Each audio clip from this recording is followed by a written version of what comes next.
What are some of the most secret documents that are known to exist? Story 1. The Letter of Last Resort. In the UK, one of the first things the Prime Minister does on taking office is write a letter of last resort, to be placed in each of the UK's nuclear submarines. That gives instructions to the captain in the event that the government entirely ceases to exist. When a Prime Minister leaves office, their letters are destroyed without ever being opened. I wonder what they did for the Prime Minister whose term was shorter than a submarine rotation? No matter who attacked us, nuke France for old time's sake. With my last breath, I curse. Zwaberg. Tell my wife I said, hello. Story 2. The Epstein Visitor Logs. RIP, this comment just deleted itself. I'm surprised whoever got Epstein is allowing Ghislaine to just chill there in prison. But she did refuse an easier sentence in return for giving up names of people who helped traffic girls for Jeff. So maybe that's why. Maybe the prison officers have been keeping a closer eye on her. That is, quite the dark connotation. Story 3. Reminded me of the documentary 3 Identical Strangers. 3 adopted triplets were separated and placed in different families as part of a study on nature versus nurture. The families and triples didn't know about this. Their files are in a vault at Yale University and cannot be accessed until 2060. Their lives were orchestrated, yet they cannot access their own files. The film mentioned how their attempts were shut down by powers higher up. It's truly mind-boggling. Makes you wonder how people are able to do this kind of stuff. Turns out, this adoption agency separated more multiples for studies. Didn't one of the triplets commit suicide? Yes, he did. I saw the film on a plane 5 years ago and I'm still baffled and angry and a whole lot of other emotions I can't describe. How was your flight BTW? No one cares to ask these days. Story 4. Scotland Yard's investigation into Jack the Ripper is still sealed to the public. It's crazy how enshrined he has become after almost 150 years, but if you ask people how many victims he killed, they will say something like 20 or 50 or some other really high number. It has to be, considering he is the most famous serial killer in history, right? Except it was just 5. Just simply rookie numbers, but in the Hall of Fame of serial killers. Isn't it just 5 confirmed? Can't imagine detective work was top-notch 150 years ago. I think with basically all serial killers it's likely their kill count is higher than what detective know. The manner in which he killed them is truly gruesome too. Serial killers typically have some ramp-up/experimentation time though, where they're figuring out what they like. He could have strangled someone, stabbed them, slit their wrists, etc. Things that didn't fit the characteristics of the canonical 5 deaths and thus couldn't be conclusively linked given the limited technology and techniques they had at the time. Combine that with general violence towards prostitutes at the time, who knows how many seemingly one-off murders were actually the Ripper. Story 5. Some of my favorites are personal notes that people leave for one another at key jobs. It's a known fact that every former president of the United States has left a note in the desk for his successor. Some of those would be very interesting to read. Also, it's not uncommon for bands, athletes or artists to leave notes for each other before or after performances at large venues.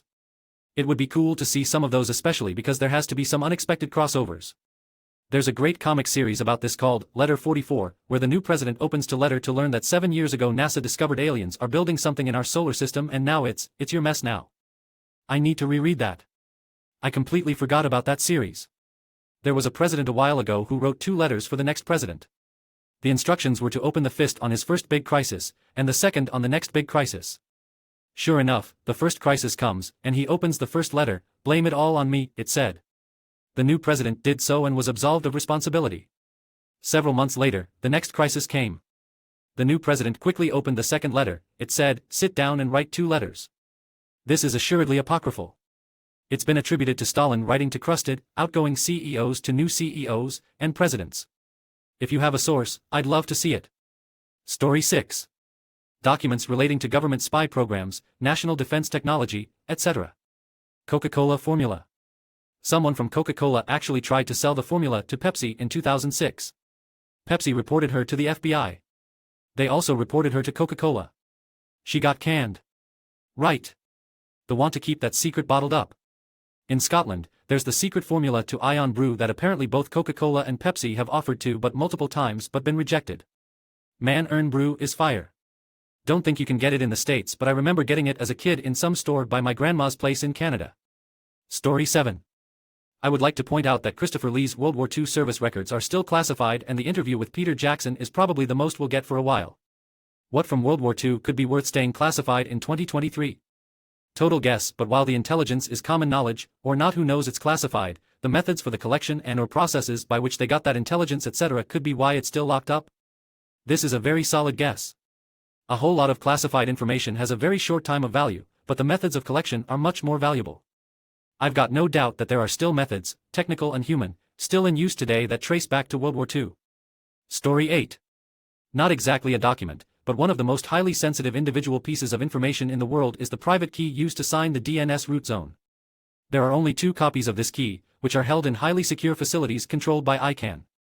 Whenever one of these keys, or one of several similarly sensitive ones, needs to be accessed, which happens a few times per year, a highly elaborate and scripted procedure known as a key ceremony is carried out. These are even streamed live on the internet to allow for maximum public transparency during the process. Does the key ceremony go something like this? I am Vinz Clortho, Keymaster of Gozer. Valguus Sildrohar, Lord of the Cebuilia. Are you the gatekeeper? Yes, have some. Story 9. Payroll for U.S. informants abroad. Those documents definitely exist, but the actual contents of them is definitely ultra super duper maximum secret. Kind of. The budget for every agency is public and there is a general breakdown of how it's used.